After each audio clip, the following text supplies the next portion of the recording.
আসসালামু আলাইকুম প্রিয় শিক্ষার্থীরা, কেমন আছো তোমরা সবাই? মাধবদী গার্লস স্কুল অ্যান্ড কলেজের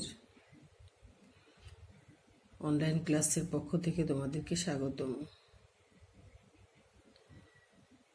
আমি আজকে তোমাদেরকে অর্থনীতি প্রথম পত্রের প্রথম অধ্যায় থেকে একটা গুরুত্বপূর্ণ বিষয় নিয়ে আলোচনা করব। তো আজকের আলোচ্য বিষয় হচ্ছে মূলত অর্থনৈতিক ব্যবস্থা বলতে কি বুঝো, অর্থনৈতিক ব্যবস্থাকে কয়টা ভাগে ভাগ করা হয়েছে এবং এর মধ্যে প্রথম যেটা যে পুঁজিবাদী বা ধনতান্ত্রিক অর্থনৈতিক ব্যবস্থা, এই কয়টা বিষয় নিয়ে আজকে আলোচনা করব। তো আলোচনার শুরুতেই আমরা তোমাদেরকে আগে বেশ কয়েকটা প্রথম অধ্যায় থেকে যে ক্লাস নিয়েছিলাম সেখানে মৌলিক অর্থনৈতিক সমস্যা নিয়ে আলোচনা করেছি। সাধারণত দেখা যায় যে প্রতিটা দেশেই অর্থনৈতিক মৌলিক সমস্যা একই প্রকৃতির। কারণ কি হচ্ছে যে মৌলিক সমস্যা বা মৌলিক চাহিদা যেটাকে বলা হয়ে থাকে, যে খাদ্য, বস্ত্র, বাসস্থান, শিক্ষা, চিকিৎসা, এগুলি প্রায় সব দেশে একই রকম হয়ে থাকে। কিন্তু এই সমস্যাগুলি সমাধানের যেই প্রক্রিয়া বা পদ্ধতি, সেগুলি বিভিন্ন অর্থনীতিতে বিভিন্ন রকম হতে পারে। আর এই সমস্যার প্রক্রিয়ার উপর ভিত্তি করেই সাধারণত অর্থনৈতিক ব্যবস্থার যে আলোচনা, অর্থাৎ সমস্যা সমাধানের ক্ষেত্রে অর্থনৈতিক ব্যবস্থার সম্মুখীন। তাইলে প্রথমে আমরা যেটা জানতে চাবো যে অর্থনৈতিক ব্যবস্থা বলতে কি বুঝো। অর্থনৈতিক ব্যবস্থাটা হচ্ছে সাধারণত যেসব প্রাতিষ্ঠানিক কাঠামোর মাধ্যমে অর্থনৈতিক কার্যাবলী পরিচালিত হয়ে থাকে, অর্থাৎ জনসাধারণ অর্থনৈতিক কার্যাবলী কতগুলি নিয়মের মাধ্যমে পরিচালনা করে থাকে। সেটাকে আমরা সংজ্ঞা আকারে যদি সরাসরি বলি যে যেসব প্রাতিষ্ঠানিক কাঠামোর মাধ্যমে অর্থনৈতিক কার্যাবলী পরিচালিত হয় তাকে অর্থনৈতিক ব্যবস্থা বলা হয়ে থাকে।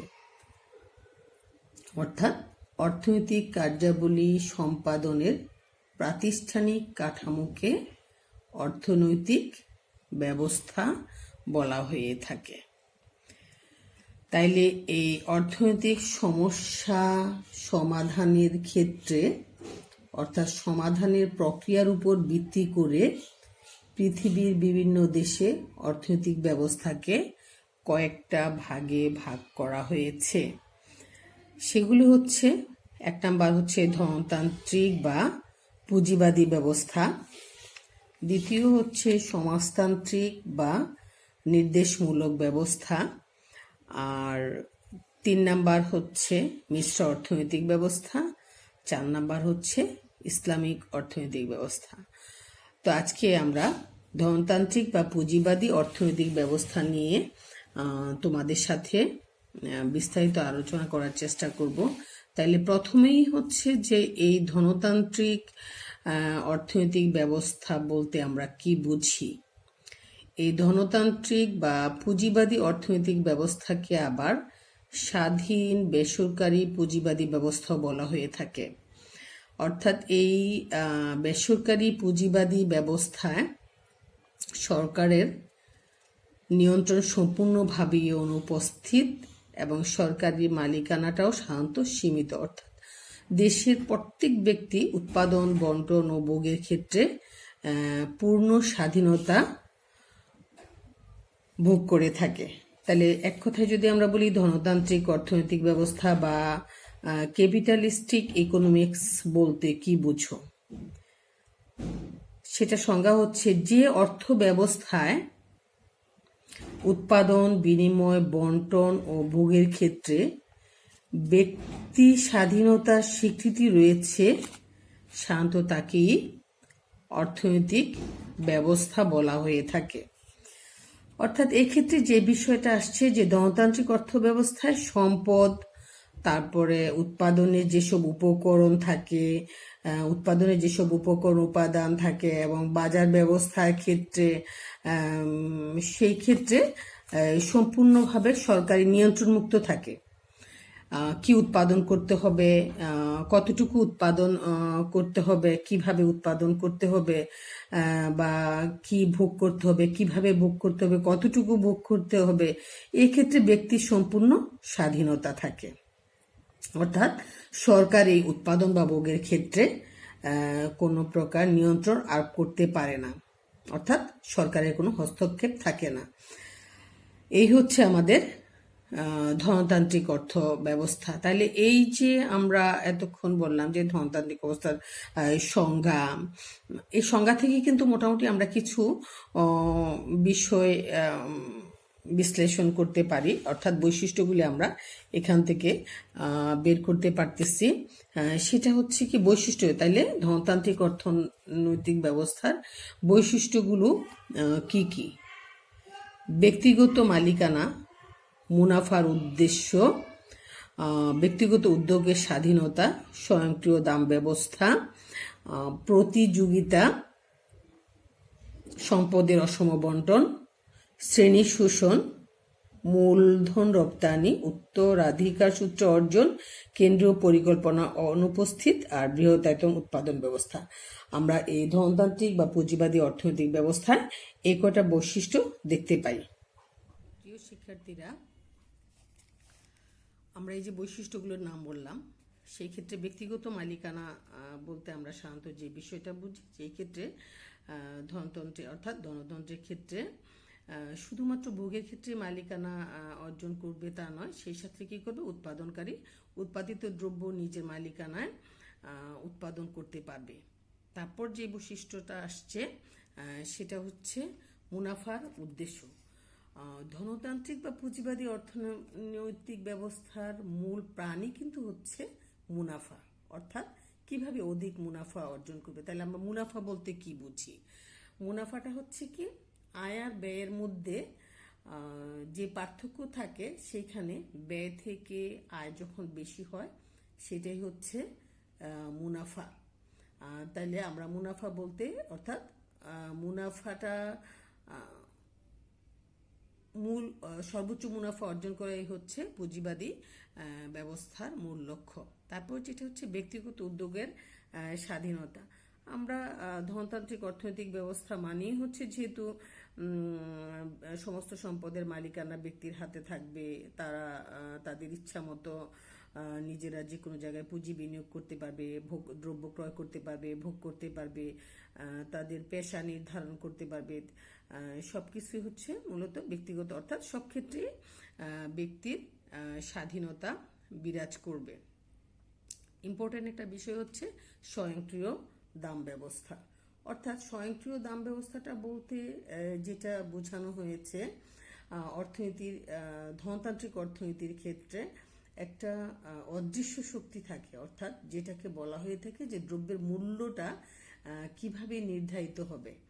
হ্যাঁ, মূলত দেখা যায় যে যে কোনো দ্রব্যের মূল্য চাহিদা এবং যোগান, অর্থাৎ উৎপাদনকারী দ্রব্য বেশি দামে বিক্রি করতে চাবে এবং ক্রেতা বা ভোগকারী দ্রব্য কম দামে ক্রয় করতে চাবে। এই দুইটার মধ্যে এই বেশি দাম চাওয়া এবং কম দাম চাওয়া দুইটার মধ্যে একটা প্রতিযোগিতা চলতে থাকে। তো এইরকম দর কষাকষির ফলে দাম বেশি কম এইভাবে দর কষাকষির ফলে কিন্তু নির্দিষ্ট পরিমাণ দ্রব্য নির্দিষ্ট দামেই বিক্রয় হয়ে থাকে এবং ক্রেতাও নির্দিষ্ট পরিমাণ দ্রব্য নির্দিষ্ট দামে ক্রয় করে থাকে। এই যে দর কষাকষির ফলে নিজে নিজে একটা দাম নির্ধারিত হয়ে থাকে, এটাকেই বলা হয়ে থাকে স্বয়ংক্রিয় দাম ব্যবস্থা। পরের যে এই বিষয়টা আসছে সেটা হচ্ছে প্রতিযোগিতাটাও মূলত ওই স্বয়ংক্রিয় দাম ব্যবস্থার আর যেটা একটা মূল বৈশিষ্ট্য সেটারই একটা অংশ। অর্থাৎ এই স্বয়ংক্রিয় দাম ব্যবস্থার মাধ্যমে এই যে উৎপাদন, বিনিময়, বন্টন, ভোগ, এইসব অর্থনৈতিক কার্যাবলী পরিচালিত হয়ে থাকে, সেই ক্ষেত্রে চাহিদা যোগানের মধ্যে সবসময় একটা প্রতিযোগিতা চলতে থাকে। এই কথাটাকেই এখানে বলা হয়েছে যে প্রতিযোগিতামূলক বাজার ব্যবস্থা বিদ্যমান থাকে, অর্থাৎ কত বেশি দামে বিক্রয় করবে বা কত কম দামে ক্রয় করবে, এই ধরনের একটা প্রতিযোগিতার মাধ্যম থাকে বলেই এই প্রতিযোগিতার বিষয়টা ধনতান্ত্রিক অর্থনৈতিক ব্যবস্থায় থাকে। এরপর যেটা আসছে সম্পদের অসম বন্টন, একটা গুরুত্বপূর্ণ বিষয়। অর্থাৎ এই অর্থনৈতিক ব্যবস্থায় অধিকাংশ সম্পদের মালিকানাই দেখা যায় যে মুষ্টিমেয় কিছু লোকের হাতে কেন্দ্রীভূত থাকে। ফলে দেশের অধিকাংশ জনগণ অল্প পরিমাণ সম্পদ ভোগ করে, আর অল্প কিছু জনগণ অধিক সম্পদের মালিক থাকে। আর এই কারণেই ধনতন্ত্রে সম্পদের অসম বন্টনটা দেখা যায়।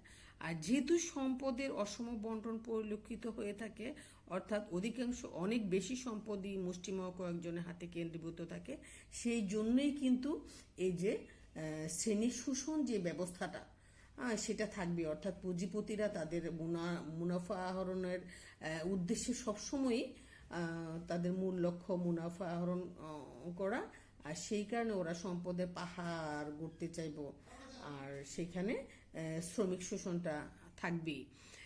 এরপরে আরেকটা এখানে ইম্পর্টেন্ট এবং গুরুত্বপূর্ণ বিষয় দাঁড়ায়, সেটা হচ্ছে মূলধন রপ্তানি, যেটা প্রতিটা অনুন্নত বা উন্নত যে কোনো দেশের জন্যই এই বিষয়টা খুবই অর্থনৈতিক দিক থেকে বা একটা দেশের উন্নয়নের দিক থেকে খুবই খারাপ। কিন্তু তারপরও এই সুযোগটা ধনতান্ত্রিক অর্থনৈতিক ব্যবস্থায় থাকে।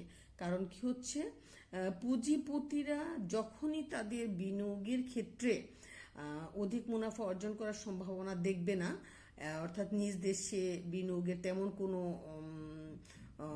মুনাফা পাওয়ার মতো বিনিয়োগ ক্ষেত্র পাবে না, তখন তারা বিদেশে বা অন্য দেশে বিনিয়োগ করার জন্য তৎপর থাকবে। আর এই কারণে সাধারণত মুনাফার পরিমাণটা বৃদ্ধি করার জন্যই পুঁজিপতিরা মূলধন রপ্তানি করে থাকে। আরেকটা হচ্ছে উত্তরাধিকার সূত্রে অর্জন, যেটা আমরা সাধারণত আমাদের সমাজে দেখি যে কোনো ব্যক্তি মৃত্যুর সময় বা মৃত্যুর পর তার যে উত্তরাধিকারী যারা থাকে তারাই সাধারণত সম্পদের মালিকানা লাভ করে থাকে। উত্তরাধিকার সূত্রে ওরা সম্পদের মালিক হতে পারে। আর ইম্পর্টেন্ট বিষয় যেটা হচ্ছে বৃহদায়তন উৎপাদন ব্যবস্থা। সাধারণত উৎপাদন ক্ষেত্রে বৃহদায়তন উৎপাদন ব্যবস্থা যে দেশে যত বেশি থাকবে, সেখানে কিন্তু জনগণের কর্মসংস্থান, জনগণের আয় সাধারণত বেশি থাকবে এবং অর্থনৈতিক উন্নয়ন সাধন করাও সম্ভব হবে। আর ধনতান্ত্রিক অর্থ ব্যবস্থায় যখন বড় বড় শিল্প কারখানা স্থাপন করতে যাবে, তখন আধুনিক টেকনোলজির মাধ্যমে, অর্থাৎ আধুনিক উৎপাদন ব্যবস্থার মাধ্যমে, বড় বড় যন্ত্রপাতি মাধ্যমে যখন উৎপাদন কাজ পরিচালনা করতে, তখন অধিক মূলধনের প্রয়োজন হয় বলে বেসরকারি মালিকানায় সাধারণত দেখা যায় যে ওরা যৌথভাবে অধিক মূলধন একত্রিত করেই এই বৃহদায়তন বড় বড় শিল্প কারখানা গড়ে তুলতে পারে, যাতে করে সামগ্রিকভাবে উৎপাদনের পরিমাণও বেশি হয় এবং দেশে কর্মসংস্থানের পরিমাণ বেশি হয় এবং গুণগত মানসম্পন্ন উৎপাদন সামগ্রী উৎপাদন করা সম্ভব হয়। তাহলে প্রিয় শিক্ষার্থীরা, আমরা আজকে অর্থনৈতিক ব্যবস্থা বলতে কি বুঝি, অর্থনৈতিক ব্যবস্থাকে যে 4টা ভাগে ভাগ করা হয়েছে, এই 4টা ভাগের মধ্যে আমাদের আজকের যে ছিল যে ধনতান্ত্রিক বা পুঁজিবাদী অর্থনৈতিক ব্যবস্থা বলতে কি বুঝি এবং ব্যবস্থার যে বৈশিষ্ট্যসমূহ, এই বিষয়গুলি নিয়ে আমরা বিস্তারিত আলোচনা করার চেষ্টা করেছি। আশা করব যে তোমরা এটা খুব ভালোভাবে বুঝতে পেরেছ এবং সেই অনুযায়ী আনসার করার চেষ্টা করবা। আগামী ক্লাসে আবার তোমাদের সাথে দেখা হবে। আজকের মতো এখানেই শেষ করলাম। আল্লাহ।